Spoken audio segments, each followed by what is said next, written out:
Welcome guys, welcome to my channel. आज हम लोग चंडीगढ़ का पीजीटी इकोनॉमिक्स का जो क्वेश्चन पेपर सॉल्व कर रहे थे उसके आज हम थर्ड पार्ट को डिस्कस करेंगे। ऑलरेडी 2 पार्ट इसके चैनल पर आ चुके हैं। अगर आप चैनल पर नए हैं तो उसके पहले 2 पार्ट्स देख सकते हैं। इसके अलावा आपको इस क्वेश्चन पेपर की जो पीडीएफ है हमारे Telegram channel economics by DD पर मिल जाएगी। आज का जो हमारा 49 क्वेश्चन है, देखो उसमें क्या बोला गया है। The main reason to establish World Bank. यहाँ हमसे ये पूछा गया है कि जो विश्व बैंक है उसकी स्थापना क्यों की गई थी। पहला ऑप्शन है कि हाँ, इसकी स्थापना इसीलिए की गई थी कि जो हमारी नॉन मेंबर कंट्रीज हैं, गैर सदस्य देश है, उसका बैलेंस ऑफ पेमेंट में सुधार करना था। सेकंड है to promote the international trade. क्या वर्ल्ड बैंक इसलिए स्टैब्लिश किया गया था कि हमें इंटरनेशनल ट्रेड को प्रमोट करना है। थर्ड है क्या ह्यूमन राइट्स को प्रोटेक्ट करने के लिए इंटरनेशनल वर्ल्ड बैंक को खोला गया था। फोर्थ है reconstruction the economic damage during second world war. आप लोगों को पता है कि वर्ल्ड बैंक का जो पहले नाम था वो क्या था, IBRD, international bank for reconstruction and development. ये नाम पहले वर्ल्ड बैंक का था और इसकी स्टैब्लिशमेंट इसीलिए की गई थी कि ये क्या करता था, देश के विकास के लिए या वहाँ पर डेवलपमेंट करने के लिए या कंस्ट्रक्शन के लिए क्या देता था, लोन देता था। तो उस टाइम क्या हुआ था, सेकेंड वर्ल्ड वॉर में देश का पुनर्निर्माण करने के लिए वर्ल्ड बैंक ने क्या दिया था, लोन दिया था। तो इसीलिए ऑप्शन नंबर डी यहाँ इस क्वेश्चन का राइट आंसर हो जाएगा। अगला क्वेश्चन देखिए। अगले क्वेश्चन में आपसे बोला गया है select the incorrect statement about the world bank. अभी इसका जो पहले वाला क्वेश्चन है उसमें हमने क्या डिस्कस किया कि जो विश्व बैंक था उसका मुख्य उद्देश्य यही था कि वो अपने सदस्य देशों को क्या देता था, लोन देता था, ताकि क्या हो, डेवलपमेंट किया जा सके या रिकंस्ट्रक्शन किया जा सके।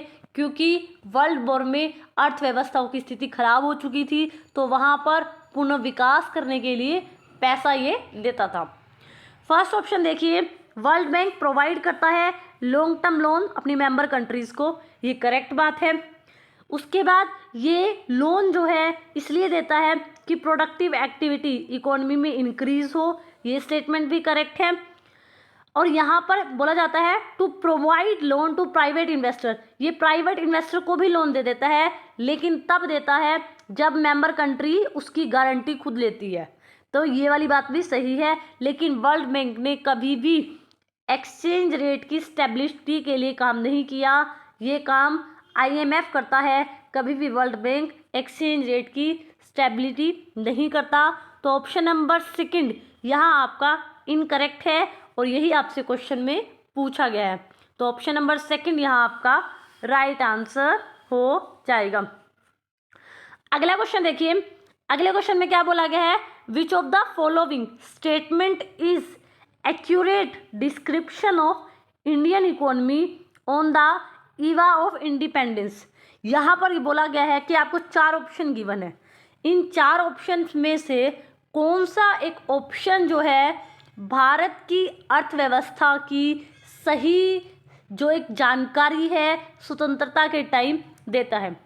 फर्स्ट है India was net exporter of industrial product, कि उस टाइम जब स्वतंत्रता हमने प्राप्त नहीं की थी तो ज़्यादा हम इंडस्ट्रियल प्रोडक्ट को एक्सपोर्ट करते थे।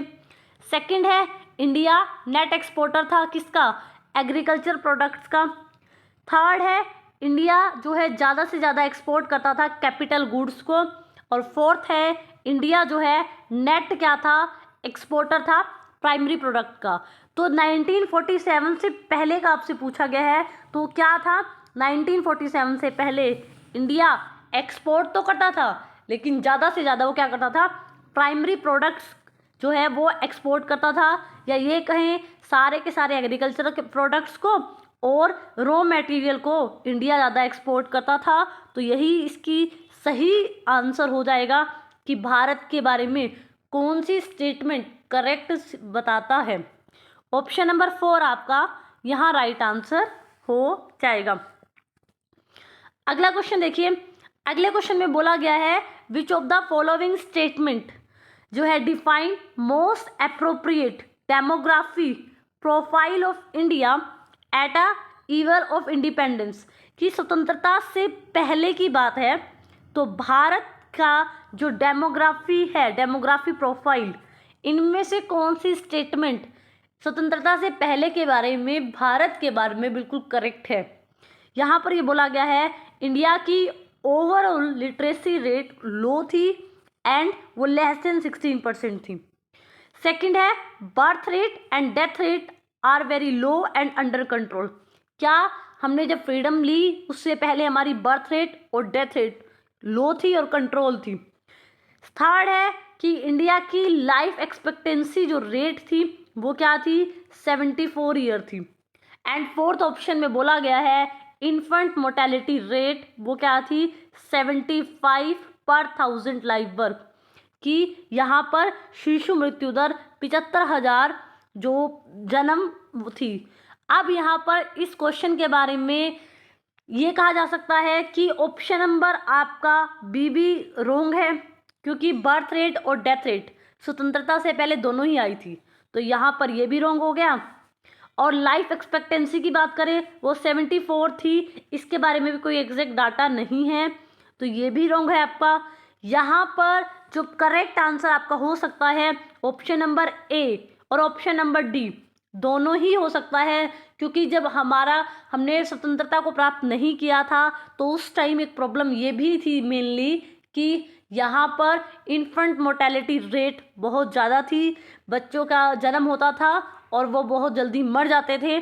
और दूसरा जो सबसे बड़ा रीज़न था स्वतंत्रता प्राप्ति के समय वो क्या था कि इंडिया में उस टाइम लिटरेसी रेट बहुत कम था, हो सकता है 16% से भी लेस हो। इसके बारे में मुझे श्योरिटी नहीं है कि ऑप्शन ए और डी में से कौन सा बिल्कुल एग्जैक्ट करेक्ट होगा, लेकिन हो सकता है कि दोनों ऑप्शंस में से कोई एक ऑप्शन ज़रूर ठीक होगा, क्योंकि ऑप्शन नंबर बी और सी तो आपका किसी भी हालत में करेक्ट नहीं हो सकता। तो इस वाले क्वेश्चन का आंसर हम आंसर की में देख लेंगे, क्योंकि इसके बारे में पूरी श्योरिटी मुझे नहीं है कि ऑप्शन ए के साथ जाना चाहिए या ऑप्शन डी के साथ। अगला क्वेश्चन देखिए, who is known as the father of green revolution. ठीक है, यहाँ पर हरित क्रांति के जनक पूछा है, तो MS स्वामीनाथन जो है हरित क्रांति के जनक हैं। ऑप्शन नंबर बी आपका यहाँ राइट आंसर हो जाएगा। अगला क्वेश्चन देखिए, architect of Indian planning system, किन्होंने इंडियन प्लानिंग सिस्टम का रूपरेखा अंकित की या उसे रचा, तो हम कहेंगे वो थे हमारे PC महानोबिस। तो ऑप्शन नंबर डी आपका राइट आंसर हो जाएगा। अगला क्वेश्चन देखिए, which of the following is not done by reserve bank of India. Bharat का जो हमारा केंद्रीय बैंक है रिजर्व बैंक ऑफ इंडिया, वो क्या काम नहीं करता, नोट इशू का काम करता है वो। ठीक है, लास्ट में जब कहीं से पैसा नहीं मिलता तो उसके पास सब जाते हैं। उसके बाद बैंकों का बैंक है वो, लेकिन 1 रुपये का नोट कभी भी आपका रिजर्व बैंक ऑफ इंडिया जारी नहीं करता। इसे कौन जारी करता है, इसे भारत सरकार जारी करती है। इसीलिए option number D reserve bank का काम नहीं है, तो ऑप्शन नंबर डी यहाँ पर आपका राइट आंसर हो जाएगा। अगला क्वेश्चन देखिए, अगला क्वेश्चन में आपको एक सीक्वेंस बताना है कि मनी, पहले कौन सी मनी आई, फिर कौन सी मनी आई, फिर कौन सी मनी आई। तो सबसे पहले हमारी इकोनॉमी में थी कमोडिटी मनी, वस्तुओं के बदले वस्तुएं आदान की जाती थी, प्रदान की जाती थी, तो यहाँ पर वस्तु विनिमय प्रणाली थी। उसके बाद हमने मेटल, सोना चांदी में देखा है अपने सिक्कों को यूज़ किया है। उसके बाद हम पेपर करेंसी यूज़ करते हैं आज, पेपर करेंसी 100 रुपये का नोट, 10 रुपये का नोट। उसके बाद क्रेडिट करेंसी जो हमारे डेबिट क्रेडिट कार्ड है, ये सब हम यूज़ करते हैं। तो हम क्या बोलेंगे, जो करेक्ट सीक्वेंस है मनी का वो यही है, ऑप्शन नंबर ए यहाँ आपका राइट आंसर हो जाएगा। अगला क्वेश्चन देखिए, अगले क्वेश्चन में बोला गया है द डेफिनेशन बोली गई है। कौन सी डेफिनेशन, कि मनी इज व्हाट, मनी क्या है और मनी डज। ठीक है, पैसा वह है जो पैसा करता है। ये जो स्टेटमेंट है वो किनके द्वारा जो है दी गई है, तो इसका जो आंसर है वो क्या है, प्रोफेसर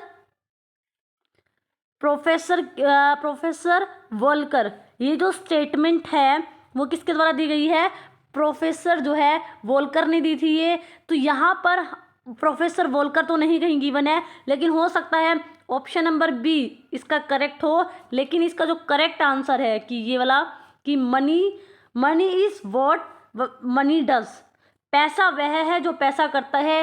ये डेफिनेशन जो है प्रोफेसर किसने दी है, प्रोफेसर वोल्कर ने दी है। तो यहाँ पर किसी ऑप्शन में हमें वो गिवन नहीं है, लेकिन हमें इसका करेक्ट आंसर जानना है। तो करेक्ट आंसर इसका प्रोफेसर वोल्कर होगा। अगला क्वेश्चन देखिए, अगले क्वेश्चन में क्या बोला गया है, एटीएम की फुल फॉर्म आपसे पूछी है, ऑटोमेटिक टेलर मशीन। इसका करेक्ट आंसर हो जाएगा ऑप्शन नंबर सी, यहाँ इसका राइट आंसर हो जाएगा। अगला क्वेश्चन देखिए, डेवलपिंग कंट्रीज लाइक इंडिया कैसा बजट प्रेजेंट करते हैं, बैलेंस बजट, डेफिशिएट बजट घाटे वाला, या सरप्लस वाला मतलब अधिशेय बजट, या फिर depend on the intention of ruling party. तो यहाँ पर भारत लगाओ या कोई भी डेवलपिंग कंट्री, वो किस तरह का बजट प्रेजेंट करेगी, वो इस बात पे डिपेंड करता है कि वहाँ कौन सी रूलिंग पार्टी रूल करती है और उसकी क्या पॉलिसीज़ हैं। वो हो सकता है बैलेंस वाला भी हो, सरप्लस वाला भी हो सकता है डेफिशिएट वाला भी हो। तो ऑप्शन नंबर डी के साथ जाना यहाँ बिल्कुल करेक्ट रहेगा। तो अगला क्वेश्चन देखो, अगले क्वेश्चन में बोला है the nature of Indian tax system. हमारा जो टैक्स का सिस्टम है वो कैसा है, वो हमारा प्रोग्रेसिव इन नेचर है कि जैसे जैसे इनकम बढ़ेगी टैक्स की रेट भी आप पे बढ़ती जाएगी। तो ऑप्शन नंबर ए यहाँ आपका राइट आंसर हो जाएगा। अगला क्वेश्चन देखिए, अगले क्वेश्चन में क्या बोला गया है, which of the following statement is not true about globalisation. अब हम सब लोगों ने ग्लोबलाइजेशन को तो पढ़ा है। ग्लोबलाइजेशन क्या होता है, एक राष्ट्र का पूरे विश्व के देशों के साथ वस्तुओं सेवाओं का फ्री वो होना चाहिए, आसानी से वस्तुएं सेवाएं दूसरे देश में जा सके और दूसरे देश से आसानी से आ सके। अब आपको बोला है कि ग्लोबलाइजेशन के बारे में कौन सी स्टेटमेंट करेक्ट नहीं है। अभी हमने क्या किया, free flow of capital across the different country, आसानी से जा सकती है, कोई दिक्कत नहीं है।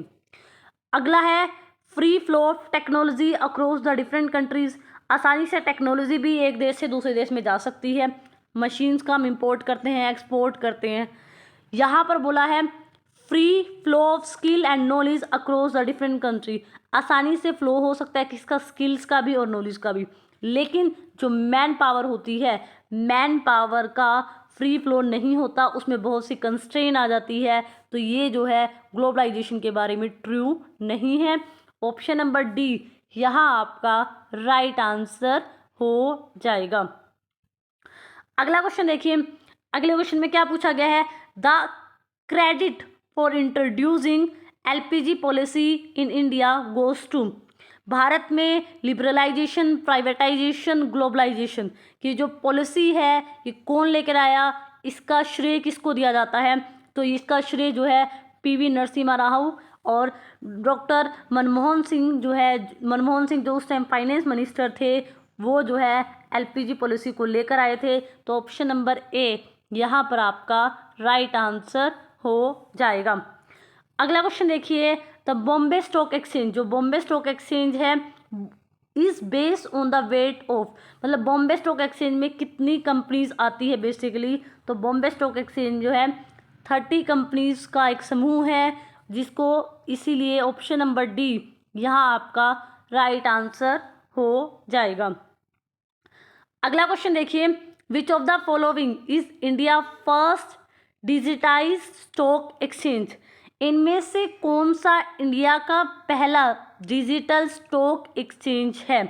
फर्स्ट है बॉम्बे स्टॉक एक्सचेंज, सेकंड है नेशनल स्टॉक एक्सचेंज, थर्ड है over the counter exchange of India.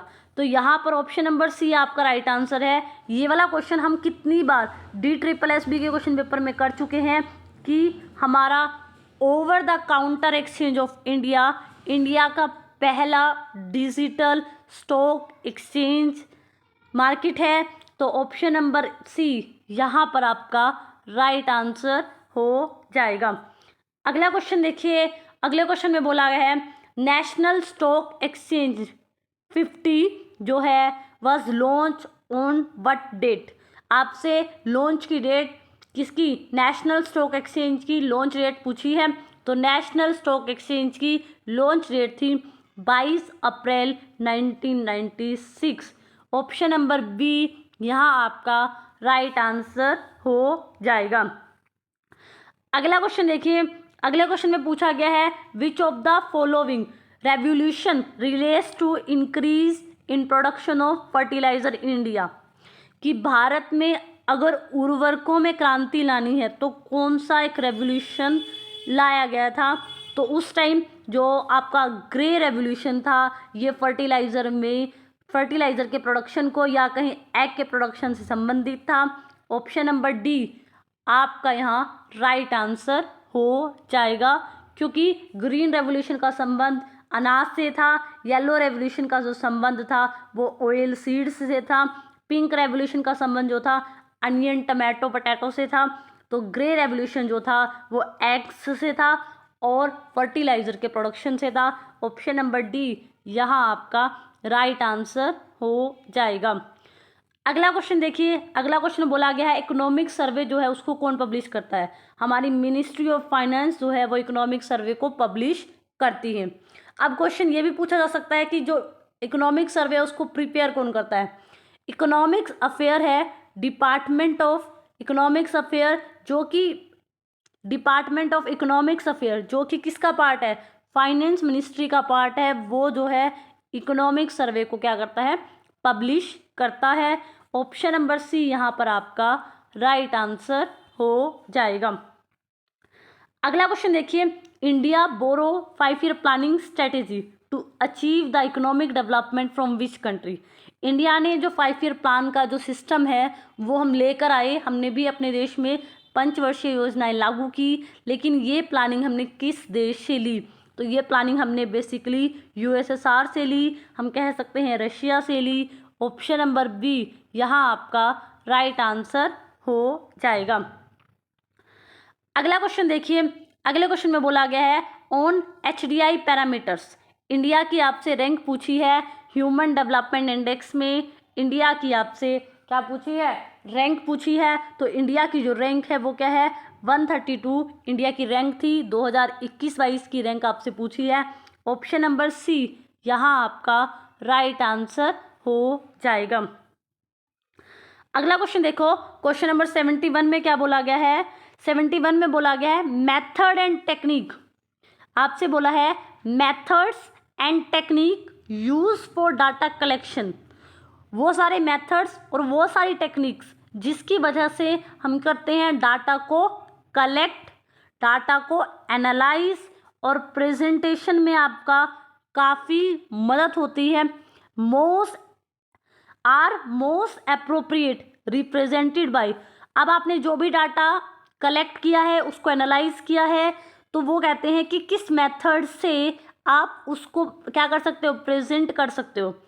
तो आप क्या बोलोगे, हम ग्राफिक्स मेथड्स का भी यूज़ कर सकते हैं। डाटा को कलेक्ट, अगर क्वेश्चन ये पूछा होता कि डाटा वगैरह को कलेक्ट करना है, एनालाइज करना है, क्या करना है, डाटा को कलेक्ट करना है और एनालाइज करना है, तो उसके लिए जो हम मेथड्स यूज़ करते हैं वो तो हो जाता है आपका statistical tool.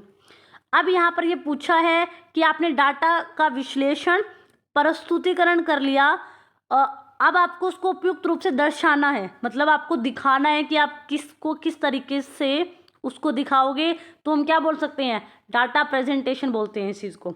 Option number A यहाँ आपका राइट आंसर हो जाएगा। अगला क्वेश्चन देखिए, अगले क्वेश्चन में बोला है presentation of information in quantitative terms, आप क्या कर रहे हो, अपनी जो भी इंफॉर्मेशन है उसको क्वांटिटी टर्म में बता रहे हो। क्वांटिटी टर्म होता है 1 2 3 4, कोई भी इंफॉर्मेशन को आप नंबर्स में बता रहे हो तो इसको हम क्या बोलते हैं, इसको हम न्यूमेरिकल डाटा बोलते हैं। तो ऑप्शन नंबर सी यहाँ पर आपका राइट आंसर हो जाएगा। अगला क्वेश्चन देखिए, अगले क्वेश्चन में आपको बोला है गिवन द इंफॉर्मेशन, मीडियन आपको गिवन है 15 गिवन है, मीन आपके पास गिवन है 9, मोड की वैल्यू आपको निकालनी है। तो आप लोगों को पता है एक फॉर्मूला होता है, मीन, मीडियन और मोड के बीच में एक रिलेशनशिप होता है 3 मीडियन -2 मीन। तो यहाँ पर 3 मीडियन के अंदर कितना चला जाएगा, मीडियन के अंदर आपका चला जाएगा 15 चला जाएगा। और हमारी मीन की वैल्यू कितनी है, मीन की वैल्यू 9 है। तो यहाँ पर आप क्या करोगे, 45 में से 18 माइनस करोगे तो आपका 27 राइट आंसर आ जाएगा। ऑप्शन नंबर फर्स्ट आपका राइट आंसर हो जाएगा। अगला क्वेश्चन देखिए, arithmetic mean of earning of 40 workers in a factory is 1550 per month. Question में क्या बोला है, ये बोला गया है कि अर्थमेटिक मीन आपको गिवन है। किसका अर्थमेटिक मीन गिवन है, 40 वर्कर का अर्थमेटिक मीन उनकी अर्निंग का आपको गिवन है कितना, 1550 पर मंथ। अब ये बोला गया है because of the price rise. अब क्या होता है, प्राइस बढ़ जाते हैं जिसकी वजह से वर्कर की जो वो क्या कहते हैं, worker manage to get 10% hike in their earning. Price के बढ़ने की वजह से उनकी अर्निंग में 10% की क्या आ जाती है, इंक्रीमेंट आ जाती है। अब इसमें 10% बढ़ गए तो ये मतलब 155 रुपये उनके हमने क्या कर दिए, बढ़ा दिए। इतना क्वेश्चन आपको समझ आया। इन एडिशन टू मैनेजमेंट पे rich 50 per month to each employees. अब जो है 155 रुपये तो उनके कैसे बढ़ गए, 155 रुपये तो उनके 10% वैसे ही बढ़ गए रेट प्राइस के बढ़ने से। और उसके बाद क्या बोल रहे हैं, 50 रुपये पर वर्कर क्या हो रहा है, 50 रुपये पर वर्कर बोनस के रूप में भी मैनेजमेंट दे रही है। तो 155 में 50 अगर हम ऐड करेंगे तो कितना बन जाएगा, 205 बन जाएगा। क्या बन गया, उनकी इंक्रीमेंट टोटल कितनी बन गई है, 205 बन गई है। अब यहाँ आपसे पूछा क्या गया है, the arithmetic mean of total earning of the worker after these changes. अब मैंने आपको क्या बताया, क्वेश्चन में आपसे अर्थमेटिक मीन पूछा है और किसका अर्थमेटिक मीन पूछा है, जो टोटल उन्होंने अर्निंग की है उसका अर्थमेटिक मीन आपसे पूछा है, और टोटल अर्थमेटिक मीन पूछा है और चेंजेस का। मैंने आपको क्या बताया, टोटल चेंजेस कितने के हुए, 205 रुपये के। 155 रुपये तो उनके कैसे बढ़े हैं, जब उनकी इनकम में 10% का प्राइस की वजह से इंक्रीज हुआ। 50 रुपये उन्हें बोनस के मिले, 205 रुपये। पहले उनकी इनकम मीन वेज कितना था, पहले उनका मीन वेज था 1550। इसके अंदर अगर मैं 205 ऐड कर दूं तो क्या आएगा, यहाँ 5571। अब 71, ये हमारा जो है 1755। ऑप्शन नंबर बी आपका राइट आंसर हो जाएगा। इस क्वेश्चन को मैं दिखा भी देती हूँ, ये वाला हमने किया भी है। अभी हमने क्या बात की, देखो ओरिजिनल अर्निंग उनकी 1550 है, 10% का उनकी अर्निंग में इंक्रीमेंट हुआ है 155 रुपये। बोनस किसने बोला है, मैनेजमेंट ने बोला है कि वो बोनस पे करेगी कितने का, 50 रुपये पर मंथ का। अब क्या होता है, उनकी टोटल इंक्रीज कितना हो गया उनकी अर्निंग में, 155 तो वैसे ही हो गया, 50 रुपये बोनस के हो गए, 205 रुपये हो गए। अब नई उनकी जो अर्निंग है वो हमें बतानी है। ओरिजिनल 1050 था, अब उसमें कितना ऐड हो गया, 205। तो आपका जो राइट आंसर है वो कितना आ गया, 1755 रुपये, जो मैंने आपको समझाए। ऑप्शन नंबर बी जो आपका राइट आंसर हो जाएगा। अगला क्वेश्चन देखिए, which of the following statement is related to stat. यहाँ पर बोला है स्टैटिस्टिक्स जो है वो प्रेजेंट करता है कॉज एंड इफेक्ट रिलेशनशिप। जब आप स्टैट में कोई भी डाटा प्रेजेंट करते हो, कोई भी थ्योरी समझाते हो, तो आप बताते हो ना कि कोई ना कोई एक रिलेशनशिप एग्जिस्ट करता है। जैसे मैं कहूँ demand is a function of price, demand का डाटा है और प्राइस का डाटा है, तो ये क्या है, functional cause and effect relationship बताता है। सेकंड है, स्टैटिस्टिक्स से आप जो फ्यूचर में इकोनॉमिक फोरकास्टिंग होती है, फ्यूचर के बारे में पूर्वानुमान आप आसानी से लगा सकते हो, ये भी बात सही है। और यहाँ पर ये बोला है स्टैट जो होता है वो क्वांटिटेटिव टर्म्स में क्या करता है, इकोनॉमिक्स प्रॉब्लम को एक्सप्रेस करता है। जो भी आपके पास स्टैट में डाटा होता है वो नंबर्स की फॉर्म में होता है, ये भी बात सही है। तो हम क्या बोलेंगे, all of the above answer are true. Option number D यहाँ आपका राइट आंसर हो जाएगा। अगला क्वेश्चन देखिए, लोरेंज कर्व जो है मेजर करता है क्या? लोरेंज कर्व हमने बहुत बार डिस्कस किया है। लोरेंज कर्व इनकम की इनइक्वालिटी को बताता है, तो इसीलिए ऑप्शन नंबर बी यहाँ आपका राइट आंसर हो जाएगा। अगला क्वेश्चन देखिए, which of the following has the highest wait in wholesale price index. अब आपको पता है जब हम WPI बनाते हैं, होलसेल प्राइस इंडेक्स, तो उसमें अलग अलग चीज़ों को वेट दिया जाता है। तो मैन्युफैक्चरिंग जो गुड्स होती है 75 से 76% के आसपास इनको वेट दिया जाता है। तो ऑप्शन नंबर सी सबसे ज़्यादा वेटेज उसको ही दिया जाता है। ऑप्शन नंबर सी यहाँ पर आपका राइट आंसर हो जाएगा। अगला क्वेश्चन देखिए, अगले क्वेश्चन में बोला क्या गया है, which among the following has highest wait in consumer price index. CPI जब हम कंज्यूमर प्राइस इंडेक्स बनाते हैं तो किसको सबसे ज़्यादा वेट देते हैं? तो उस टाइम जब हम CPI बनाते हैं तो सबसे ज़्यादा वेटेज जिस कमोडिटी को दिया जाता है वो है आपका फूड को दिया जाता है, और बिवरेजेस जो पेय पदार्थ होते हैं उसको दिया जाता है। तो ऑप्शन नंबर ए यहाँ आपका राइट आंसर हो जाएगा। अगला क्वेश्चन देखिए, index number for base year. जब हम बेस ईयर में इंडेक्स नंबर कैलकुलेट करते हैं तो 100 हम बेस ईयर लेते हैं। ऑप्शन नंबर बी आपका यहाँ राइट आंसर हो जाएगा। क्वेश्चन नंबर 80 को देखिए, इफ़ कंज्यूमर प्राइस इंडेक्स आपको गिवन है जनवरी 2022 का एक पर्टिकुलर कंट्री का दे रखा है आपको 202।